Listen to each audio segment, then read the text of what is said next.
আমি শুধু চেয়েছি তোমায়। পর্ব সংখ্যা ৩৫, লেখনীতে সুরাইয়া রাফা। অপ্রীতিকর মুহূর্তের বিভীষিকাময় আবহাওয়া এখনও বিরাজমান। চারিদিকে থমথমে গুমট। টমেটো প্রিন্স আর তার দলবল পেইন্ট হাউস ত্যাগ করেছে বহুক্ষণ। সেকেন্ড লিডারের অকস্মাৎ আগমনে ইতোমধ্যে সচকিত পাইথন প্যারাডাইস। টেররের সুরক্ষায় কালো পোশাকধারী মাফিয়া সৈন্যদের নির্ভীক অবস্থান। শত্রুপক্ষের কিঞ্চিত আভাসে খুলে দেওয়া হয়েছে দোতলার বেজমেন্টের একাংশ। সেখান থেকে শয়ে শয়ে বেরিয়ে এসেছে হিংস্র সাদা নেকড়েদের পাল। নেকড়ে প্যাকের সব থেকে বুদ্ধিদীপ্ত এবং চৌকস আলফার পিছু নিয়েছে বাকি সদস্যগণ। উদ্দেশ্য চোখের পলকে পুরো জঙ্গল ঘেরাও করা। পাইথন লিডারের অন্যতম শক্তির উৎস বোধহয় এই নেকড়ে প্যাক। একদল হিংস্র দৈত্যাকার জানোয়ারকে এইভাবে বশবর্তী করে নিজের টেররি সুরক্ষায় নিয়োজিত রাখা চারটেখানি কথা নয়। অ্যারিস ইউভানের দক্ষতায় অভিভূত ব্রেডভাসহ পুরো আন্ডারওয়ার্ল্ড। তবে মানুষ খেকো নেকড়েদের বশ করার মতো এমন ভয়ঙ্কর মৃত্যুঞ্জয়ী খেলার পেছনে যে মাফিয়া বসের কোনো কুলুষিত দুর্ধর্ষ অতীত রয়েছে সেই ধারণা নিশ্চিত। নৈশব্দে কেটে গিয়েছে কয়েক প্রহর। সেই যে সিঁড়ি ভেঙে নিজের ঘরে ঢুকেছে তুষার, তারপর আর এমুখো হয়নি সে। ফ্লোরা মেয়েটা এখনও ঠায় বসে আছে লাউঞ্চে। কোমল শরীরের সবটুকু ভার শীতল মেঝেতে ছেড়ে অশ্রু বিসর্জন দিয়ে যাচ্ছে অনর্গল। কোনো এক অযাচিত কারণবশত হাসিখুশি প্রাণোচ্ছল মেয়েটার হৃদয় জেরে উদ্ভাসিত অভিমানে আজ থমকে গিয়েছে পুরো পেইন্ট হাউস। অভিব্যক্তিহীন শক্ত হৃদয়ের মানুষটার জন্য ভেতরে তৈরি হওয়া অনুভূতিটুকু অশ্রু জোয়ারের মিশেলে বিলীন হয়ে গিয়েছে নৈসর্গে। মাফিয়া পেইন্ট হাউস কবু ভালোবাসা, কবু মোহ কিংবা আসক্তি অনুভূতি দেখানোর জায়গা নয়। সে সম্পর্কে বেশ ভালো মতোই অবগত রয়েছে ফ্লোরা। অজ্ঞতা ওই থমথমে কাঠখোট্টা লোকটার প্রতি হৃদগহীনে একটু একটু করে জন্মানো অনুভূতির পালকে প্রাধান্য দেওয়ার ইচ্ছেও জাগেনি কোনো কালে। কিন্তু আজকাল কি জানি হলো, অমন একটা কলুষিত মুহূর্তের মাহেন্দ্রক্ষণে মানুষটার এহেন করা অপ্রতিরোধ্য বাক্যবাণগুলো মোটেই সহ্য হলো না ফ্লোরার। টমেটো প্রিন্সের কর্মকাণ্ডের চেয়েও তুষারের বলা প্রত্যেকটা কথা হাজার গুণ বেশি আঘাত হানল হৃদয়ে। নাজুক বক্ষপিঞ্জরের সমগ্র জুড়ে বিদ্রোহ করে উঠল অজ্ঞাত এক কৈশোরিক অভিমান। যেন অধিকার বোধের তাড়নায় মাথাচাড়া দিয়েছে অবিন্যস্ত বাক্যরা। অভাবনীয় সাহসের ঢেউ তুলেছে জোর গলায় বলছে, আপনি আমাকে উপেক্ষা করতে পারেন না। কথায় কথায় এভাবে কষ্ট দেওয়ার অধিকার রাখেন না। আমি আপনার সাবল্যতায় অভ্যস্ত হতে চাই, কঠোরতায় নয়। মনের আকুতিটুকু মনে চাপা পড়ে যায়। দোতলা থেকে আগত আসবাবের ভারিক্কি আওয়াজে মুহূর্তে বেরিয়ে আসে ভাবনা থেকে। ধ্যানভঙ্গ হয়ে গেলে কর্ণ সচকিত করে উপরতলার করিডোরের দৃষ্টি নিক্ষেপ করে ফ্লোরা। কিয়ৎক্ষণ পর্যবেক্ষণ করে বুঝতে পারে শব্দের উৎস তুষারের মাস্টার বেডরুম। এহেন অতর্কিত আওয়াজে ক্রন্দনরত স্বর খই হারালো মেয়েটা। কপল বেয়ে গড়িয়ে পড়া স্বচ্ছ নোনা জলে থমকে গিয়ে টলটলে হয়ে উঠল ডগর চোখের কার্নিশ। বাম হাতের পিঠ দিয়ে সেটুকু মুছে নিল সন্তর্পণে। দ্রুত কদমে এগিয়ে গেল তুষারের কক্ষের অভিমুখে। বিশালাকার কক্ষের কালো দরজাটা হট করে খোলা। ভেতরে ঢুকল না ফ্লোরা। বাইরে থেকে উকি দিয়ে অবলোকন করতে লাগলো তুষারকে। উদ্ভ্রান্তের মতো এদিকে ওদিকে ছুটছে তুষার। কাভার্ড, ক্যাবিনেট, কফি টেবিল, এমনকি কাউচের সঙ্গে আবদ্ধ সিক্রেট ড্রয়ারগুলো পর্যন্ত উলাটপালাট করছে। নিমেষে পুরো রুমটাকে তছনছ করে ফেলছে সে। তুষারের কর্মকাণ্ডে হতচকিত হলো ফ্লোরা। ব্যগ্র কদমে সামনে এগোতে এগোতে বলল, কি করছেনটা কি? এভাবে ঘর এলোমেলো করার উদ্দেশ্য কি? নিশ্চয়ই আমাকে অহেতুক পেরেশানি দেওয়া। জবাব এলো না অপর প্রান্ত থেকে। কোনো কিছু খোঁজার প্রয়াসে ব্যতিগ্রস্ত তুষার। সুডোল কপল জুড়ে স্পষ্ট দুশ্চিন্তার ভাঁজ। শ্যামরাঙা সুদর্শন মুখায়বে গাঢ় হয়েছে বিষণ্ণতা। ওর এহেন অদ্ভুত উদ্বিগ্নতা লক্ষ্য করে ফের প্রশ্ন ছুড়ল ফ্লোরা, কি লাগবে বলুন, আমি খুঁজে দিচ্ছি এক্ষুনি। That's none of your business. Cut cut জবাব দিল যন্ত্রমানব। নিমেষে চোখ মুখ শুকিয়ে একটুকু হলো ফ্লোরার। শুষ্ক একটা ঢোক গেলে অভিমানী স্বরে বলল, আমি কিন্তু আর গোছাতে পারবো না। লাগবে না। আবারও তিরিক্ষি আওয়াজ। এবার সত্যি বিভ্রান্ত হলো ফ্লোরা। হঠাৎ কি এমন হলো তুষারের? গ্যাংস্টার মিশনে যতই চড়াই উতরাই কিংবা উৎপীড়ন থাকুক না কেন, এই মানুষটাকে কখনো এতটা ব্যতিগ্রস্ত হতে দেখেনি ফ্লোরা। তাছাড়া হঠাৎ পেইন্ট হাউসে ফিরে এসে এমন করেই বা কি খুঁজে বেড়াচ্ছে সে? ভাবনার মাঝেই তুষারের পানে এগিয়ে গেল ফ্লোরা। বিঘাত খানিক দূরে দাঁড়িয়ে ঠোঁট ফুলিয়ে বলল, কতদিন পর পেইন্ট হাউসে ফিরে এলেন, অথচ শুরু থেকে বকেই যাচ্ছেন। এখন কিছু জিজ্ঞেস করছি তাও সঠিকভাবে উত্তর দিচ্ছেন না। আমি কি এতটাই ফেল না? কোনো এক অযাচিত কারণে বুক ভার করে দীর্ঘশ্বাস ছাড়ল তুষার। উল্টানো কফি টেবিলের একেবারে মাঝ বরাবর অদৃশ্য একটা গোপন কৌটো হাঁটু ভেঙে মেঝেতে বসে সেটাই টেনে টুনে বের করার অদম্য চেষ্টা চালাতে চালাতে ফ্লোরার কথার প্রত্যুত্তর করল সে। আমাকে কি নতুন দেখছো তুমি, নাকি আমার আচার আচরণ নতুন তোমার কাছে, কোনটা? তুষারের মুখোমুখি হয়ে হাঁটু গেড়ে বসল ফ্লোরা। বুকের মাঝে অদম্য সাহস জুগিয়ে বলল, কোনোটাই নতুন নয়, কিন্তু আপনার মুখ থেকে নিজের প্রতি যত্নশীল বাক্য শোনার আগ্রহটা নতুন। আপনার চোখে আমার জন্য মায়া দেখতে চাওয়ার অনুরক্তিটা নতুন। আকস্মাৎ থমকে গেল তুষার। টেবিল থেকে দৃষ্টি সরিয়ে তরাক করে চোখ ঘোরালো সম্মুখে। কুণ্ঠিত নজরে এদিকেই চেয়ে আছে ফ্লোরা। তুষারের কৌতূহলী চাহনিকে মোটেই উপেক্ষা না করে কথা বাড়ালো সে। খানিক সংকীর্ণতা নিয়ে কম্পিত স্বরে বলে উঠল, আপনি তখন লাউঞ্জে বলেছিলেন যে আমি আপনার, না মানে টমেটো প্রিন্সকে ওভাবে মারছিলেন, তখন খুব অধিকার নিয়ে বলেছিলেন কথাটা। তুমি কি অবুঝ মেয়ে? কতটাই না সহজ সরল তোমার ভাবনাগুলো, তোমার সহজ স্বীকারোক্তিগুলো।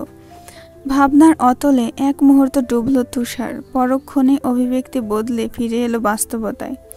ফ্লোরার সূক্ষ্ম অনুভূতিকে এক প্রলয়ে ছিন্ন ভিন্ন করে দিতে চিরাচরিত থমথমে গলায় বলে উঠল, এই পেইন্ট হাউস থেকে শুরু করে পুরো পাইথন প্যারাডাইস, ক্যাসিনো, ক্লাব সবকিছু আমার দায়িত্বের অন্তর্ভুক্ত ফ্লোরা। অ্যারিসের টেররি রক্ষায় জীবন উৎসর্গ করার ক্ষমতা আমি রাখি, আর তুমি তার বহির্ভূত নও। তোমার সুরক্ষা নিশ্চিত করা আমার অন্যতম দায়িত্ব। স্বগোক্তিতে কথা শেষ করে হাতের কাজে মন দিল তুষার। টেবিলের সিক্রেট ডয়ারে সন্তর্পণে তুলতে লাগলো ইলেকট্রিক পাসওয়ার্ড। অভিমানে চুপসে গেল ফ্লোরা। গলা ধরা গলায় শুধালো, ব্যাস এইটুকুই, আর কিছু নয়? জবাব দেওয়ার ফুরসত হলো না বিপরীত পক্ষের। তার আগেই হাতে এসে আটকালো একটা আধা পোড়া সাদা কালো ফটো। আঙুলের ভাঁজে আটকানো ছবিটার পানে মোহদৃষ্টে নিষ্প্রভ চেয়ে আছে তুষার। তুষারের এহেন অনুভূতি শূন্য ভাবাবেগ লক্ষ্য করে ফ্লোরা উকি দিল সেদিকে। দেখল সদ্য বিবাহিতা এক বাঙালি রমণীর হাস্যোজ্জ্বল মুখায়ব। ক্যান শোভিত সাদা গাউন আর হাতের ফ্লাওয়ার বাকেট সমৃদ্ধে এখনও সেই প্রথম দিনের মতোই স্নিগ্ধ দেখাচ্ছে তার বৈবাহিক সাজসজ্জা। তবে আশ্চর্যের বিষয় হলো, রমণীর পাশে অবস্থিত মানবের চেহারাটা পুরো ছাই করে দেওয়া হয়েছে অগ্নিশিখার অনলে। পুরো ছবি জুড়ে এখন শুধু এক স্নিগ্ধ বাঙালি রমণীর অস্তিত্ব, যার হাস্যোজ্জ্বল মুখপানে অনিমেষ চেয়ে আছে তুষার।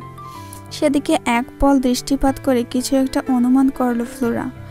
মুখ গহ্বরে অবশিষ্ট তরলটুকু ঢোক গেলে গলধরণ করে গলার স্বর খাদে নামিয়ে বলে উঠল, আপনার মা নিশ্চয়ই? প্রতিউত্তর করল না তুষার। বিনা বাক্যে নৈশব্দে কাটিয়ে দিল বেশ কিছুক্ষণ। ফ্লোরা বুঝল তুষার হয়তোবা কোনো মন মস্তিষ্কের দ্বন্দ্বে আটকে গিয়েছে। এই মুহূর্তে একা থাকাটাই শ্রেয়। সহসা তুষারকে যথাযথ একাকিত্ব দিয়ে নীরবে পিছিয়ে এলো মেয়েটা। পরনের ফিনফিনে ফ্রকটা ঠিকঠাক করে নিঃশব্দে পা বাড়ালো সম্মুখে। ঠিক তখনই পেছন থেকে ওর সরু হাতের কবজিটা টেনে ধরল তুষার। আকস্মিক কাণ্ডে ভরকালো রমণী।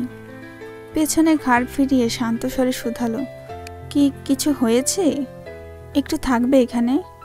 শক্ত হৃদয়ের মূর্তিমান লোকটার হঠাৎ এহেন জড়ানো কণ্ঠস্বরে হৃদয় খামচে উঠল ফ্লোরার। তৎক্ষণাৎ তরতরিয়ে পিছিয়ে এলো মেয়েটা। পুনরায় তুষারের মুখোমুখি হয়ে হাঁটু ভেঙে বসে আশ্বস্ত গলায় বলল, আমি এখানেই আছি। চোখ নমিত করল তুষার, তবে হাত ছাড়ল না ওর। ছবিটার পানে এক ধ্যানে চেয়ে রইল ফের। আপনি কি শুধু এই ছবি খোঁজার জন্যই রাশিয়ায় ফিরেছেন? ধীর স্থির চোখ তুলল তুষার। রুশকন্যার মোহনীয় গোলাপি মুখ পানে চেয়ে অতি ভঙ্গুর স্বরে বলে উঠল, Flora, can I hug you for a moment?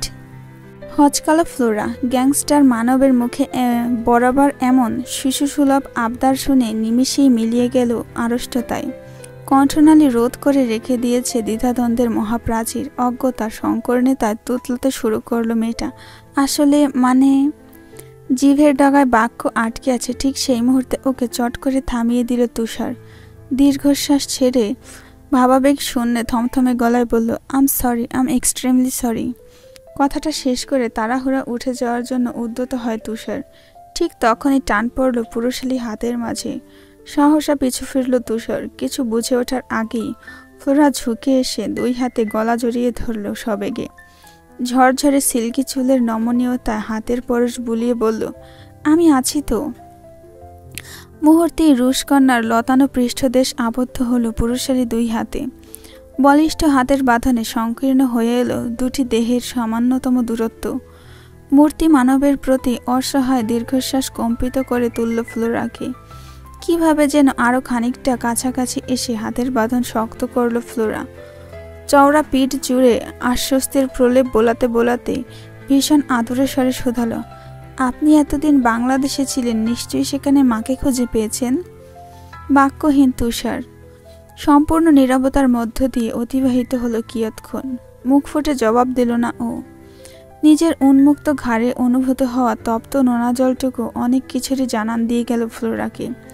ও দীর্ঘশ্বাস ছেড়ে নতুন উদ্যমে বলে উঠল, মা বোধহয় চিনতে পারেনি আপনাকে, তাই না? রমণীর ঘাড়ে মুখ গুজে রাখা অবস্থাতেই অবুজের মতো না সূচক মাথা নাড়াল তুষার। জিভের ডগায় অধর ভেজালো ফ্লোরা। বলল, আপনি চিনেছিলেন? পুনরায় নৈশব্দ। ফ্লোরা দমল না। ভগ্ন হৃদয়ের তুষারকে সন্তর্পণে দু হাতে আগলে রেখে ছুড়ল বাক্যবান, আপনি চিনেছিলেন, তাহলে পরিচয় কেন দিলেন না? অতঃপর বহুক্ষণ বাদে নড়েচড়ে ওঠে তুষার। রুশকন্যার ফিনফিনে ভূষণের পাত ভাঙা অশ্রুজলটুকু আলগোছে মুচ্ছে ইতিটানে জোরালো সেই স্বর্গীয় আলিঙ্গনের। অতঃপর সাদা কালো ছবিটার পানে পুনরায় চোখ তুলে জানায়, এতগুলো বছর পরে নিজের জন্মদাত্রীর কাছে তুলে ধরার মতো কোনো পরিচয় আমার নেই ফ্লোরা। আমি যে নিষিদ্ধ দুনিয়ার অন্তহীন পাপিষ্ঠ। আমার দুই হাতে নৃশংসতার ছড়াছড়ি, শরীর জুড়ে বিভীষিকার উদ্ভাসন, সমগ্র বাস্তবতার কাছে ঘৃণিত এক মানব আমি। কে বলেছে সমস্ত বাস্তবতার কাছে ঘৃণিত আপনি? আমাকে কি মরীচিকা মনে হয়? মেয়েটার পানে নির্লিপ্তে চাইল তুষার। ভীষণ কাতর স্বরে বলল, তাহলে সমগ্র দুনিয়ার কাছে আমার মা কেন আমায় অস্তিত্বহীন বানিয়ে রাখলো বলতে পারো? কিঞ্চিত আশ্চর্য হলো ফ্লোরা। কণ্ঠ খাদে নামিয়ে শুধালো, মানে? হাতের মুঠোয় আবদ্ধ থাকা ছবিটার দিকে অনিমেষ চেয়ে অতীতে ডুবল তুষার। মাঝপথে ভেসে উঠল সেদিনে নিঝুমকে বাড়ি পৌঁছে দেওয়ার মুহূর্তটা। রিকশা না ধরিয়ে দিলেও নিজের গাড়িতে করে নিঝুমকে খালাবাড়ি অবধি পৌঁছে দিয়েছিল তুষার। মন মস্তিষ্ক জুড়ে চলছিল অসহনীয় উৎপীড়ন। তন্দ্রা জওয়াদ নামটা শোনার পর থেকেই অজ্ঞত সব কৌতূহল ক্রমশ প্রশ্নবিদ্ধ করে তুলছে মাস্টার মাইন্ড খ্যাত তুষারকে। নিজের মাকে খুব ছোটবেলায় দেখেছিল তুষার। মানস্পটে চেহারা স্পষ্ট নয় কভু, তবুও স্বপ্নে বিচরণ করা এক স্বচ্ছ শ্যামাবতা মানবীর মুখায়ব আজ বহু বছর ধরে তাড়া করে বেড়াচ্ছে ওকে। তুষার জানে এটাই ওর মা তন্দ্রা জাওয়াদ। তবে নিজের অস্তিত্বের সঙ্গে আষ্টে পৃষ্ঠে জুড়ে যাওয়া মাফিয়া সাম্রাজ্যের কুলসিত অধ্যায়ের শিখরে পৌঁছে আর কখনোই খুঁজে দেখার ইচ্ছে হয়নি ওই অস্পষ্ট চেহারার অন্তরালে শ্যামলতার মানবীকে। কিন্তু আজ কিছুতেই মানছে না পাথর কঠিন মন। বারবার তাকে দেখার প্রয়াসে মাথাচাড়া দিচ্ছে, জাগ্রত হচ্ছে অবদ্ধ ইচ্ছারা। ফলস্বরূপ নিঝুমের খালাবাড়ি অবধি চলে আসা। বাড়ির গেইটে পৌঁছে গাড়ি থেকে নেমে পড়ে নিঝুম, সঙ্গে তুষারও। চোখের সামনে মার্বেল পাথর শোভিত বিশাল বড় অট্টালিকা। সফেদ আলোর রোশনাই রাজপ্রাসাদের ন্যায় ঝলমল করছে চারিপাশ। চারিদিকে সৌন্দর্য বর্ধক গাছগাছালি আর সাজসজ্জা, যেন গৃহকর্ত্রীর রুচিশীলতার বাহক। গেটের বাইরে থেকে পুরো বাড়িটা এক নজরে পরখ করে নিল তুষার। তন্মধ্যে ওপাশ থেকে এগিয়ে এলো নিঝুম। সম্মোহনে হাসি হেসে বলে উঠল, সুন্দর তাই না? ইয়াপ, তোমার খালামণি বেশ রুচিশীল। চটজলদি হ্যাঁ-সূচক মাথা নাড়ালো নিঝুম। বলল, ঠিক ধরেছেন, সারাদিন একা একা থাকে আর বাড়ির পরিচর্যা করে। একা কেন? তোমার আঙ্কেল কিংবা খালাতো ভাই বোন নেই? নিমেষেই আধার ঘনালো চোখ দুটোতে। পাংশুটে মুখে আড়াল করার বৃথা চেষ্টা চালিয়ে নিঝুম জানালো, আঙ্কেল মারা গিয়েছে বহুদিন আগে। একজন খালাতো ভাই রয়েছে, তুর্য ভাইয়া। সে এখনও নিজের কাজে বেশ কিছুদিন ধরে বিদেশে। শুনেছি কিছুদিন হলো দেশে ফিরেছে, তবে অফিসের কাজ মিটিয়ে এখনো বাড়িতে আসার সুযোগ হয়নি তার। ওই জন্যই তো সবসময় একা থাকতে হয় খালামণিকে। দীর্ঘশ্বাস ছাড়ল তুষার। আগ বাড়িয়ে জিজ্ঞেস করলো, আর কোনো ছেলে মেয়ে নেই তার? তৎক্ষণাৎ না জানালো নিঝুম। তুষার ফের বলে উঠল, আচ্ছা, তোমার খালামণি কি কখনো রাশিয়া গিয়েছে? অজ্ঞাত তুষারের এতগুলো প্রশ্ন শুনে ভুরু কুঁচকাল নিঝুম। সন্দেহের উৎপত্তি ঘটল মস্তিষ্কে। নিগুড় দর্শনে যুবককে পরখ করতে করতে কপল বলে উঠল, তখন থেকে একের পর এক অহেতুন প্রশ্ন করে যাচ্ছেন। বলে, আপনি জেনে শুনে কি করবেন এত কিছু? জোরপূর্বক কেসে উঠল তুষার। বিষমখার ভান ধরে বলল, না মানে এমনি কিউরিসিটি। তোমার খালামণির এত বড় বাড়ি, অথচ তোমার ভাষ্যমতে তোমরা মধ্যবিত্ত। আন মনে ব্যাগের চেন ধরে টানাটানি করতে করতে ঠোঁট উল্টালো নিঝুম। আফসোসের স্বরে বললে, তা তো হবেই। খালামণি কোটি কোটি টাকার মালিক। তার রাশিয়ান বাবার সব সম্পত্তি তো তারই। আর আমার মা তো খালামণির সৎ বোন হয়। দুজনের মা একজন হলেও বাবা আলাদা। খালামণি তো আর তার বাবার কাছ থেকে ছোট থেকে বড় হয়েছে। তারপর কেন যেন অনেক বছর পরে হুট করে দেশে ফিরে এলেন। দেশে ফেরার পরেই মূলত আঙ্কেলের সাথে বিয়ে হয়। সেকেন্ড ম্যারেজ, তাই তো? আপনি কি করে জানলেন? হতচকিত প্রশ্ন ছুড়ল নিঝুম। ওর কথার পাছে তুষার কিছু বলবে, তার আগেই একটা অফ হোয়াইট টয়টো এসে থামল বাড়ির গেইটে। ফলস্বরূপ এখানে ইতি ঘটল দুজনার রহস্যের ঘোর বাক্য বিলাপের। তৃতীয় ব্যক্তির আগমনে নিঝুম তুষার একযোগে ঘাড় ঘোরালো পেছনে। নজরে এলো শাড়ি পরিহিত একজন মাঝবয়সী আধুনিকা রমণী। পা থেকে মাথা অবধি বেশভূষা অত্যন্ত পরিপাটি তার। গেটের কাছ থেকে গাড়িটাকে বিদায় জানিয়ে স্বগতিতে সামনে এগোলো সে। মাঝপথে নিঝুমকে দেখতে পেয়ে গতি স্থির হলো পায়ের। মেয়েটাকে আগাগোড়া পরখ করে স্নেহের স্বরে শাসিয়ে উঠে বললেন তিনি, সন্ধ্যা হয়েছে সেই কখন, এখনো বাইরে কি করছো? এই তো খালামণি, বাড়িতেই ঢুকছিলাম। ঘোরাঘুরি যাই করো না কেন সূর্যাস্তের আগ পর্যন্ত, এরপর বাইরে থাকার দরকার নেই। ট্যুরিস্ট এরিয়া হলেও এলাকাটা ভালো নয়। আশপাশের কাউকে বিশ্বাস নেই। কখন কার মধ্যে থেকে সুইট ডেমন বেরিয়ে আসে তা বলা মুশকিল। Sweet demon? বুড়ো বাঁকিয়ে পরপর একই শব্দ পুনরাবৃত্তি করে নিঝুম। ওর কথার জের ধরে তন্দ্রা জাওয়াদ কিছু বলবেন তার আগে দৃশ্যগত হয় বলিষ্ঠ শরীরের একটা লম্বা যুবককে। স্ট্রিট লাইটের তির্যক আলোয় ঝকঝকে পরিষ্কার ছেলেটার ধারালো কঠিন মুখায়ব। কি ভেবে যেন যুবকের মুখ পানে নির্লিপ্তে চেয়ে রইলেন তন্দ্রা জাওয়াদ। খানিকক্ষণ অতিবাহিত হল নৈশব্দে। অতঃপর অস্ফুটস্বরে বলে উঠলেন, কে তুমি? তন্দ্রা জাওয়াদের প্রশ্নে স্থবির হয়ে পড়ল তুষার। মাথার ওপর সদ্য বাজ পড়ার মতোই চমকে উঠল আকস্মাৎ।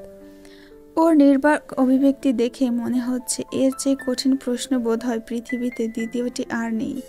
সত্যিই তো নেই। পরিচয় থাকুক আর নাই বা থাকুক, হিমালয় সম দূরত্বের প্রাচীরের অন্তরালে যার সহিত প্রাকৃতিক নিয়মে ঈশ্বর প্রদত্ত নারীর টান বিদ্যমান, সেই জন্মদাত্রী মানবীকে কি প্রত্যুত্তর করবে তুষার? কি বলবে, আমি আপনার ছেলে? এমন করে কি আদৌ বলা যায়? বোধহয় যায় না, কারণ ইতিমধ্যে তুষার অনুমান করতে পেরেছে পুরো পৃথিবীর সম্মুখে তন্দ্রা জাওয়াদের ছেলে হিসেবে একজনই পরিচিত, আর সে হলো তুর্য জাওয়াদ।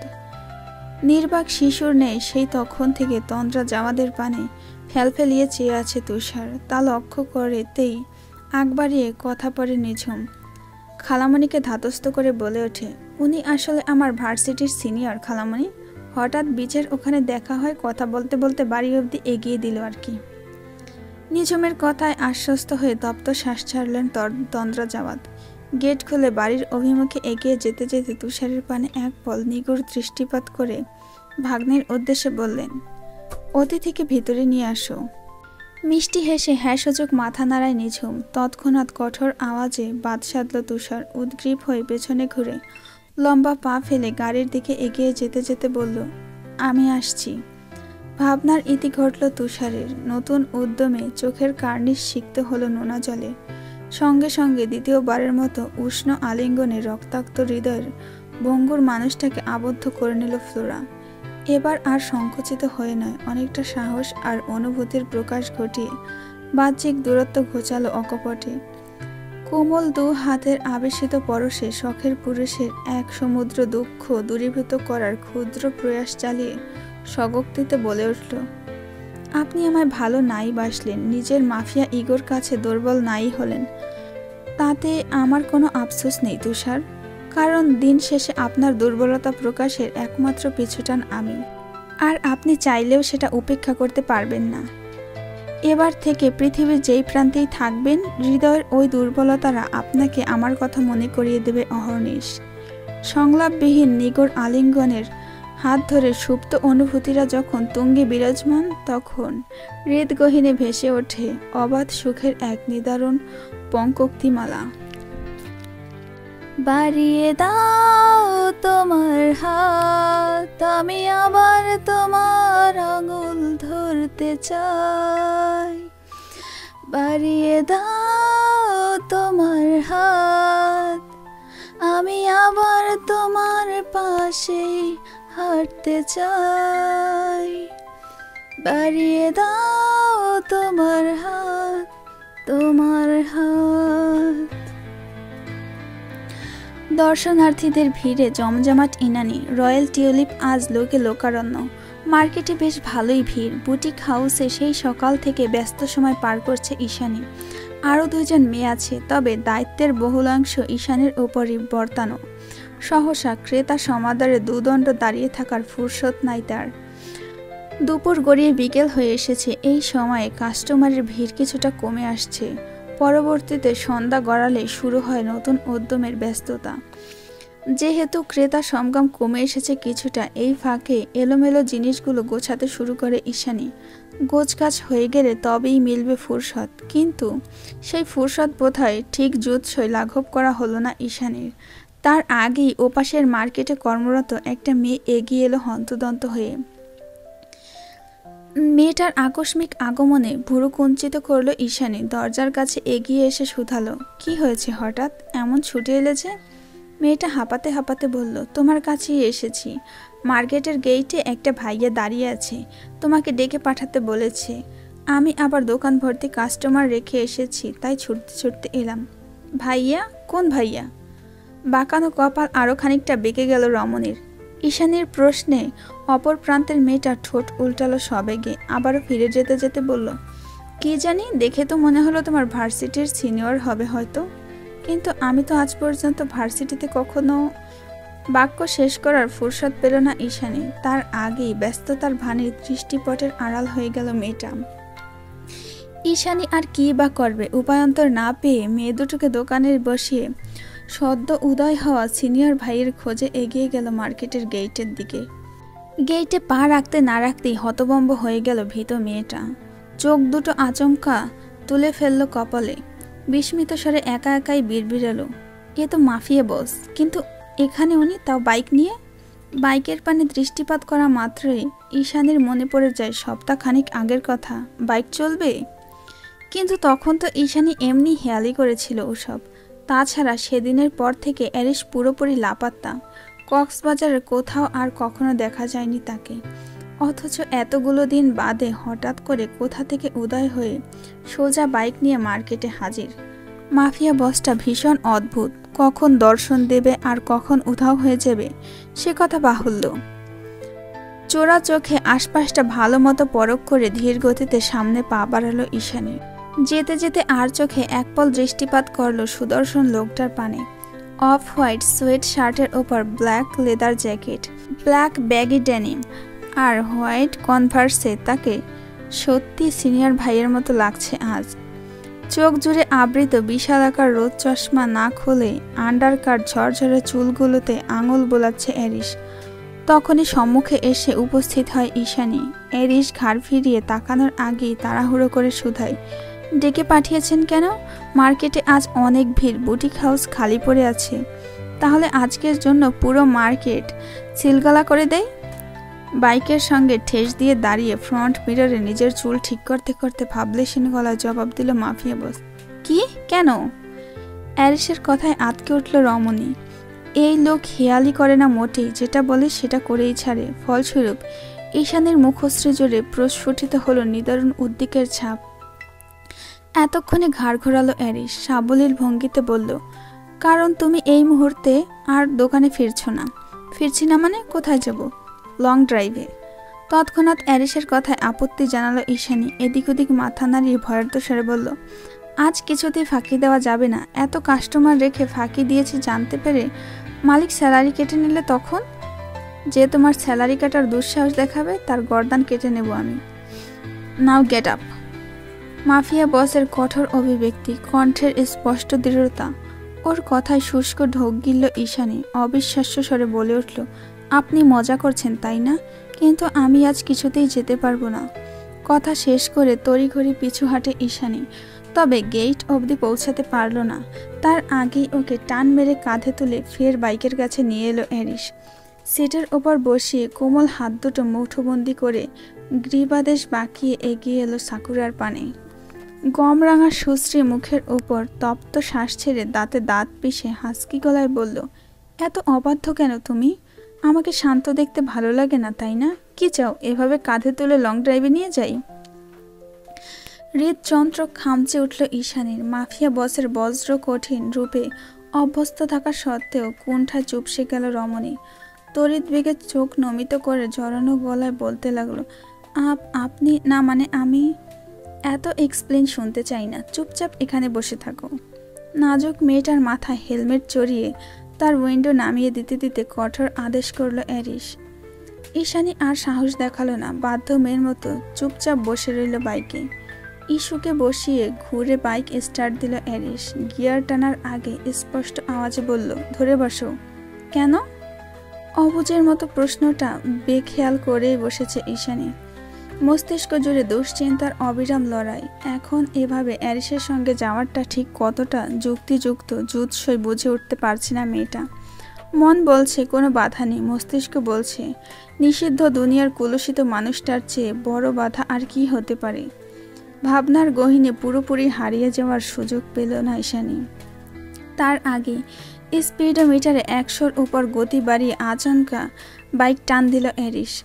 আকস্মিক স্থান পরিবর্তনে অ্যারিসের পিঠের উপর হুমড়ি খেয়ে পড়ল বেখেয়ালি মেয়েটা। তড়িঘড়ি করে ওর জ্যাকেট খামচে ধরে উদ্বিগ্ন স্বরে বলে উঠল, আস্তে, পড়ে যাব তো। আমি আছি কি করতে? তীব্র বাতাসের গতিবেগে কথাগুলো স্পষ্ট নয় অ্যারিসের, তবুও সংকীর্ণ হস্তে ওর জ্যাকেট খামচে ধরে কি ভেবে যেন আনমনে মৃদু হাসল ঈশানী। লোকালয় থেকে বহু ক্রোশ দূরে একটা প্রাইভেট সি বিচের কাছাকাছি এসে দীর্ঘ যাত্রার ইতি টানল ওরা। বাইক থেকে নেমে ঈশানীকে নিয়ে ভেতরে প্রবেশ করল অ্যারিস।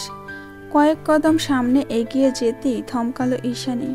শুনশান নিরিবিলি চারিদিক, ডানে বামে সামনে পেছনে যতদূর অবধি চোখ যায়, মানুষ তো দূরে থাক, কোথাও একটা সংকোচিলেরও উপস্থিতি পর্যন্ত নেই। অথচ চারিপাশের পরিপাটি আর গোছানো পরিবেশ দেখলে মনে হয় বহু বছরের পরিচর্যার ফল এসব। বুক ভরে স্নিগ্ধ বাতাস গ্রহণ করে সাগরের দিকে এগিয়ে গেল ঈশানী। গোধূলির আভায় স্বর্ণাভ ঝিল দিচ্ছে স্বচ্ছ জলরাশির বহর। আছড়ে পড়া ঢেউয়ের তালে বরংবার সিক্ত হচ্ছে পদযুগল।